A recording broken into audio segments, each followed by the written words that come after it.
Morning, October 25th, Hindu newspaper discussion. First page news என்ன அப்படின்னா fresh low pressure area may turn into cyclonic storm. Suppose monsoon create ஆகிருக்கு. இப்போ north east monsoon start ஆகிருக்கு இல்லையா? அப்போ low pressure area create ஆகிறதுக்கான criterias என்னென்ன அப்படின்னு சொல்லிட்டு ஃபிலிம்ஸில் பார்த்துக்கொண்டு அந்த சைக்ளோனுக்கான நேம் என்ன அப்படின்னா சைக்ளோன் மொந்தா அப்படின்னு சொல்லியிருக்காங்க. அது வந்து தாய்லாந்து வந்து பார்த்தீங்கன்னா ப்ரிஃபர் பண்ண நேம். அப்போது சைக்ளோன் நேமிங் சிஸ்டம் பற்றி ஆல்ரெடி மெயின்ஸில் கொஸ்டின் கேட்டதுனால நம்மளும் அதில் என்ன பண்ணிக்கலாம் அப்படின்னா அதை லைட்டாக பார்த்து வச்சுக்கிறது நல்லது. எப்படி நேமிங் சிஸ்டம் கிரியேட் ஆகுது அப்படின்னு சொல்லிட்டு ஓகே, அதோட க்ரைட்டீரியாஸ் என்னென்ன அப்படின்னு சொல்லிட்டு ஜென்ரலாக ஜாகிரஃபி எடுக்கும்போது ஸ்டாட்டிக்லேயே கவர் ஆயிரும் என்னென்ன க்ரைட்டீரியாஸு.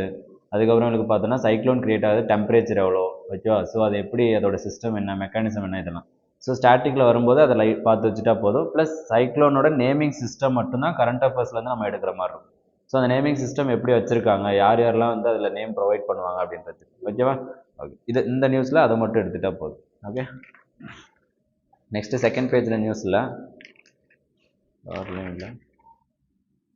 Next 8th page special intensive revision of electoral roll in Tamil Nadu. தமிழ்நாட்டில் வந்து பார்த்தோன்னா 1 வீக்கில் ஸ்டார்ட் பண்ண போகிறாங்க special. Next opposition ruled state யார் அப்படின்னா தமிழ்நாடு.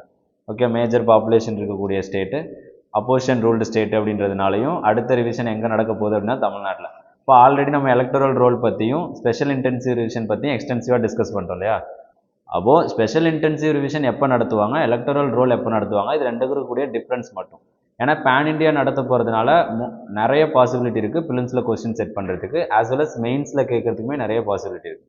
இது ரிலேட்டடாகவே என்ன பார்த்துக்கலாம் அப்படின்னா எலெக்ஷன் கமிஷன் ஆஃப் இந்தியாவோட ரோல்ஸ் அண்ட் ரெஸ்பான்சிபிலிட்டி என்ன, ஓகே அப்படியே லக்ஷ்மிகாந்த் புக்கில் ஒரு 2 பேஜுக்கு இருக்கும், அதை அப்படியே படித்து வச்சுக்கோங்க.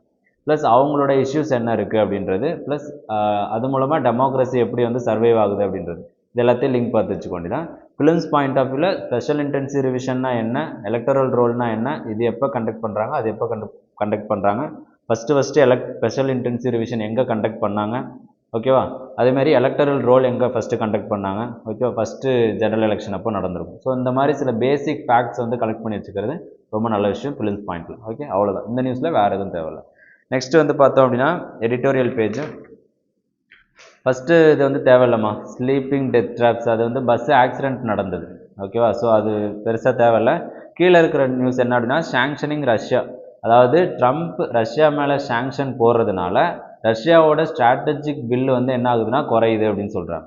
இப்போ நிறைய சாங்ஷன் போட்டதுனால என்னாச்சுன்னா யூரோப்பியன் யூனியன்ஸாக இருக்கட்டும், நிறைய கம்பெனிஸ் வந்து ரஷ்யன் ஆயிலை வாங்க மாட்டோம் அப்படின்னு சொல்லிட்டு இதை எடுத்திருக்காங்க. அதே மாதிரி இந்தியாவிலையும் பார்த்தோன்னா சில கம்பெனிஸ் என்ன பண்ணிட்டு இருக்காங்க அப்படின்னா அதில் பார்த்துட்டு இருக்காங்க நம்ம ரஷ்யன் ஆயிலை கட் பண்ண முடியுமா அப்படின்னு சொல்லிட்டு. அப்போது இது மூலமாக என்ன ஆகும்னா ஆயில் ட்ரேட் வார் அப்படின்றது என்ன ஆகிடும் அப்படின்னா குறைஞ்சிரும். ஸோ அது அப்போ வாருக்கு ஆயில் மூலமாக தான் அந்த ட்ரேடு மூலமாக தான் மணி போகுது. ஸோ அதை கண்ட்ரோல் பண்ணுறது. அப்போது ஆயில் ட்ரேடை இன்க்ரீஸ் பண்ண அப்படின்னா ரஷ்யா என்ன பண்ணி ஆகணும், கண்டிப்பாக சீஸ்ஃபயரை அக்செப்ட் பண்ணி ஆகணும். ஆல்ரெடி சீஸ்ஃபயர் பிளான் கொடுத்து ட்ரம்ப் கொடுத்து ரஷ்யா அக்செப்ட் பண்ணலை அப்படின்றது தான் மேட்ரு. அதுக்கு பெரிய ரீசன் என்ன அப்படின்னா ஆயில் ட்ரேட் நடக்கிறதுனால அவங்களுக்கு சஃபிஷியண்டான மணி வந்துட்டு இருக்கு. ஸோ அது ட்ரேடை இது பண்ணுது அப்படின்றது. இப்போ இவரோட சாங்ஷன் என்ன பண்ணும் அப்படின்னா ரஷ்யாவை கீழே வர வச்சு பேச வைக்கும், நெகோசியேஷன் கொண்டு வரும் அப்படின்றது தான் இந்த ஆர்டிகல் ஓகேவா. நெக்ஸ்ட் வந்து பார்த்தோன்னா respect the health rights India's children. இப்போ ரீசெண்டாக காஃப் சிரப் மூலமாக 25 சில்ட்ரன்ஸ் கிட்ட இறந்துட்டாங்க, இதெல்லாம் பார்த்தோம். இது இல்லாமல் 2021 நிறைய நியூஸ் நடந்திருக்கு. இன்டர்நேஷ்னல் லெவல்லையும் நம்மளோட காஃப் சிரப் வந்து இம்பேக்ட் பண்ணியிருக்கு. கமீபியாவில், அதுக்கப்புறம் உங்களுக்கு பார்த்தோன்னா உஸ்பெகிஸ்தானில், இந்தோனேஷியாவில், இந்த மாதிரி கண்ட்ரீஸ்லாம் நிறைய இம்பேக்ட் நடந்திருக்கு. அப்போ நம்ம என்ன பண்ணணும் ஓகே, சில்ட்ரன்ஸோட செக்ஷுவல் ஹராஸ்மெண்ட்டு அந்த இதுக்கு லா கிரியேட் பண்ணி நம்ம பர்ஃபெக்டாக பில்ட் பண்ணி வச்சுருக்கோம் ஓரளவுக்கு. அது மட்டும் இல்லை, நம்ம என்ன பண்ணணும் அப்படின்னா ஃபார்மகோ விஜிலன்ஸும் பண்ணணும், ஃபார்மசிட்டிக்கல் விஜிலன்ஸும் பண்ணணும் அப்படின்னு சொல்கிறாங்க ஓகே.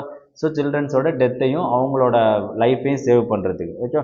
ஃபஸ்ட்டு என்ன வே ஃபார்வர்ட் சொல்கிறாங்கன்னா ரெகுலேட்டரி ஃப்ரேம் ஒர்க். இப்போ ரெகுலேட்டரி ஃப்ரேம் ஒர்க்னாவே உள்ளே யார் வந்துருவோம், central drug control and standards organisation வந்து உள்ளே வந்துடுவாங்க. அப்போ அது கீழே யாரெல்லாம் இருக்காங்க அப்படின்றது தெளிவாக பார்த்து வச்சுக்கோங்க ஓகே. நெக்ஸ்ட் வந்து பார்த்தோன்னா ஃபார்மகோ விஜிலன்ஸ்னால் என்ன அப்படின்றது, ஃபார்மகோ விஜிலன்ஸ் ஃபார்மசியை விஜிலன்ஸ் பண்ணுறது, அவ்வளோதான். கரெக்டான ஸ்டாண்டர்ட்ஸ் மெயின்டைன் பண்ணுறாங்களா அது எல்லாத்தையும். ஸோ நெக்ஸ்ட்டு குளோபல் லெவலில் நம்ம என்ன எடுத்துக்கணும் அப்படின்னா இந்தியாவில் ஸ்பெசிஃபிக்கான ஆக்டோ பாலிசிஸோ இதுக்குன்னு கிடையாது ஓகேவா. ஸோ அப்போ குளோபல் லெவலில் என்ன பண்ணுறாங்கன்னா யூரோப்பியன் யூனியனோட பீடியாட்ரிக் யூஸ் மார்க்கெட்டிங் அத்தரைசேஷன் அப்படின்னு சொல்லிட்டு ஒரு ஆக்ட் யூஸ் பண்ணுறாங்க. அதே மாதிரி யுனைடெட் ஸ்டேட்ஸில் வந்து பார்த்தோம் அப்படின்னா pharmaceutical for children's act okay, best pharmaceutical for children's act அப்படின்னு சொல்லிட்டு. ஸோ இந்த மாதிரி அவங்க பெஸ்ட் ப்ராக்டிஸ் யூஸ் பண்ணுறாங்க. எதுக்காக அப்படின்னா ஃபார்மசியை விஜிலன்ட் பண்ணுறதுக்காக. ஓகே, எல்லாம் கரெக்டாக ஃபாலோ பண்ணுறாங்களா அப்படின்னு சொல்கிறது. ஸோ அந்த மாதிரி இந்தியாவும் என்ன பண்ணணும் அப்படின்னா ஃபாலோ பண்ணணும் அப்படின்னு சொல்கிறாங்க. ஓகேவா. ஸோ நெக்ஸ்ட் வந்து பார்த்தோன்னா எதுக்காக நமக்கு எசென்ஷியலை வந்து அதாவது மெடிசன்ஸை வந்து ரெகுலேட் பண்ணுறது ரொம்ப முக்கியம் அப்படின்றது எதுக்காக அப்படின்னா இந்தியா தான் ஃபார்மசியில் ஃபஸ்ட்டு, அதாவது எக்ஸ்போர்ட்லையாக இருக்கட்டும் ப்ரொடக்ஷன்லையாக இருக்கட்டும் ஜெனரிக் மெடிசன் ப்ரொடியூஸ் பண்ணுறதுல எக்ஸ்போர்ட் பண்ணுறதுல இந்தியா தான் மேஜர் ரோல் ப்ளே பண்ணுறாங்க. அப்போது குளோபல் சவுத்துக்கே இந்தியா ஒரு மெடிசன் ஹப்பாக இருக்கிறதுனால we have to ensure என்னென்னா சேஃப்டி மெஷர்ஸ் அப்படின்றது தான். அப்போ இதில் என்ன சொல்கிறாங்க அப்படின்னா WHO எசென்ஷியல் மெடிசன் லிஸ்ட்டை வந்து ப்ராப்பராக ஃபாலோ பண்ணும். அதில் இருக்கிற லிஸ்டஸ்க்கு என்ன பண்ணும் அப்படின்னா கரெக்டான மெஷர்ஸ் எடுக்கணும் அப்படின்றத அந்த ஆர்டிகல் ஃபுல்லாக பேசியிருக்கோம். ஓகேவா. நெக்ஸ்ட் வந்து பார்த்தோன்னா த மிராஜ் ஆஃப் போர்ட்லெட் டெவலப்மெண்ட். இன்ன வரைக்கும் நம்ம என்ன பேசியிருக்கோம் அப்படின்னா கிரேட் நிக்காபாரோட காலத்தியா பே அந்த port-led development plus environment versus என்ன பேசியிருப்போம் அப்படின்னா டெவலப்மெண்ட் பேசியிருக்கோம். ஆக்சுவலி இந்த ஆர்டிக்கல் என்ன இருந்துச்சுன்னா லைட்டாக டிஃபர் ஆயிருந்துச்சு வியூ. என்ன சொன்னார் அப்படின்னா என்வரான்மெண்ட் அதெல்லாம் செகண்டரி, நீங்கள் முதல்ல ஸ்ட்ராட்டஜிக் யூட்டிலிட்டி கொடுக்கும் அப்படின்றதே ஒரு மிராஜ் அப்படின்னு சொல்கிறாரு. ஏன் அப்படி சொல்கிறாரு அப்படின்னா ஃபஸ்ட்டு நம்ம என்ன சொல்கிறோம், அந்த கார்கோவுக்கு சப்ளை பண்ணும். ஓகே, ஃபஸ்ட்டு என்னென்னா அந்தமான் நிக்கோபர் அப்படின்றது ஒரு ரிமோட்டான ஏரியா, இண்டஸ்ட்ரியல்ஸ் அதிகமாக இல்லாத ஒரு ஏரியா, ப்ளஸ் என்னென்னா டெவலப்மெண்ட் அதிகமாக இல்லாத ஒரு ஏரியா. அங்கேருந்து உங்களுக்கு எப்படி வந்து ஃபீட் லிங்க் கிடைக்கும், கார்கோ கிடைக்கும், ஓகே, அந்த மாதிரி சில கொஸ்டின்ஸ் கேட்குறாரு.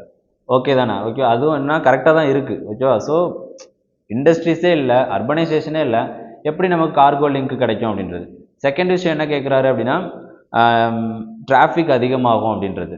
மூணாவது விஷயம் என்ன அப்படின்னா சிங்கப்பூர் கொலம்போ போர்ட் வந்து எக்ஸ்டென்சிவாக ரொம்ப ரொம்ப ஹெவியாக பர்ஃபார்ம் பண்ணிகிட்டு இருக்காங்க. அதெல்லாம் தாண்டி இந்த போர்ட் வந்து பார்த்தோன்னா பர்ஃபார்ம் பண்ணுறது ரொம்ப கஷ்டம் அப்படின்றது.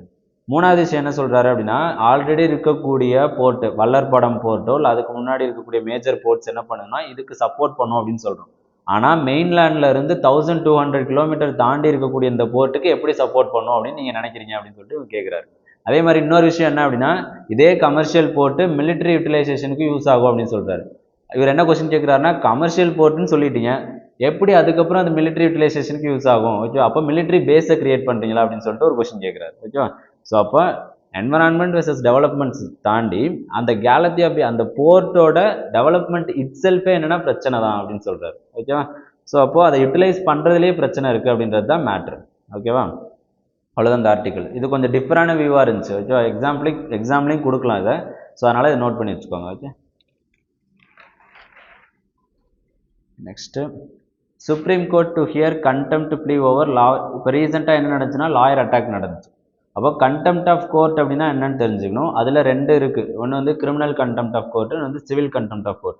இது ரெண்டுக்கும் இருக்கக்கூடிய டிஃப்ரென்ஸ் என்ன, எது கிரிமினலில் வரும் எது சிவிலில் வரும் அப்படின்னு சொல்லிட்டு லைட்டாக டிஃப்ரென்ஸ் மட்டும் தெரிஞ்சு வச்சுட்டா போதும். ஓகே, அந்த ஆர்டிக்கலில் ப்ரிலிம்ஸ்க்கு வேறு எதுவும் தேவையில்லை. ஓகே. நெக்ஸ்ட் வந்து பார்த்தோம் அப்படின்னா ஜான் பாரதம் மிஷன் அப்படின்றது. ஜான் பாரதம் மிஷன் அப்படின்றது என்னென்னா ஃபஸ்ட்டு 2 லைன் இருக்குது பாருங்கள், அது மட்டுமே போதும். is a flagship initiative of Ministry of Culture, okay, identifying, digitizing, preserving, promoting Indian manuscripts. இந்தியாவில் எடுக்கக்கூடிய மேனுஸ்கிரிப்ட்ஸை ப்ரிசர்வ் பண்ணுறதுக்கான ஒரு பிளாட்ஃபார்ம் தான் இந்த ஜான் பாரதம் மிஷன் அப்படின்றது. மினிஸ்ட்ரி ஆஃப் கல்ச்சர் வந்து கொண்டு வந்திருக்காங்க. அட் அஸ் வெல் அஸ் என்ன பண்ண போகிறோம் அப்படின்னா இருக்கிற மேனுஸ்கிரிப்ட் எல்லாத்தையும் டிஜிட்டைஸ் பண்ண போகிறோம். ஓகே. ஃபிலிம்ஸ் பாயிண்ட் ஆஃப் வியூவில் இந்த மிஷனை யார் கொண்டு வந்தால் எப்போ லான்ச் பண்ணாங்கன்னா இப்போது 2024 பட்ஜெட்டில் லான்ச் பண்ணியிருப்பாங்க. ஓகே, அந்த மிஷனை யார் கொண்டு வந்தா அப்படின்றது முக்கியம். இது எதுக்காக கொண்டு வந்தாங்க அப்படின்றதும் ரொம்ப முக்கியம். ஓகே, ஸோ அதை மட்டும் பார்த்து வச்சுட்டா போதும். ஸோ இதுக்கான ஒரு ஸ்பெஷலைஸ்டு பிளாட்ஃபார்ம் வந்து ஒன்று க்ரியேட் பண்ணியிருக்காங்க. ஒரு காலேஜஸ்லேயும் என்னென்னா ஜான் பாரதம் செல் அப்படின்னு சொல்லிட்டு ஒரு செல்லு க்ரியேட் பண்ணுறாங்க. அது மட்டும் இல்லாமல் NDR நேஷ்னல் டிஜிட்டல் ரெப்போசிட்டரியில் இதையும் என்ன பண்ண போகிறாங்க அப்படின்னா இன்க்ளூட் பண்ண போகிறாங்க அப்படின்னு சொல்கிறாங்க. ஓகே. அப்போது கல்ச்சரை ப்ரொமோட் பண்ணுறதுக்கு டிஜிட்டல் எந்த அளவுக்கு இன்க்ளூசிவாக இருக்கும் அப்படின்றது இது ஒரு எக்ஸாம்பிளாக இருக்கும். Okay. Next, Election Commission warns parties against misuse of AI generated content during election. Election அப்போ AI generated content மிஸ்யூஸ் பண்ணுறதுக்கு வார்ன் பண்ணியிருக்காங்க. ஆல்ரெடி நம்ம என்ன பார்த்துருந்தோம், இப்போ ரீசெண்டாக வந்தக்கூடிய நார்ம்ஸில் AI ஜெனரேட்டடை லேபிள் பண்ணோம் அப்படின்னு சொல்லிட்டு பார்த்துருந்தோம். அதுக்கு பியூரோக்ராட்ஸ் என்ன பண்ணலாம் அப்படின்னா சோஷியல் மீடியா ஃபிலிம்ஸ்க்கு என்ன பண்ணலாம் அப்படின்னா நோட்டீஸ் வந்து இஷ்யூ பண்ணலாம் அப்படின்னு சொல்லிட்டு பார்த்துருந்தோம். ஓகேவா.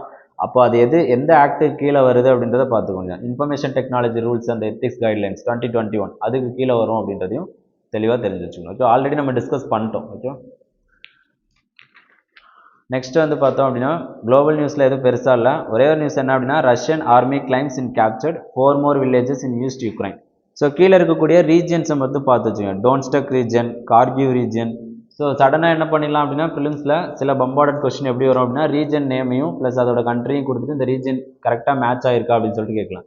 ஸோ அதனால் சும்மா மனப்பாடம் பண்ணணும்னு அவசியம் இல்லை, லைட்டாக நியூஸில் வரும்போது ஒரு தடவை பார்த்துக்கிறது நல்லது ஃபிலிம்ஸ். ஓகேவா? ஸோ குளோபல் நியூஸில் அவ்வளோதான், ஸ்போர்ட்ஸ் நியூஸில் எதுவும் பெருசாக இல்லைம்மா. Okay, thank you.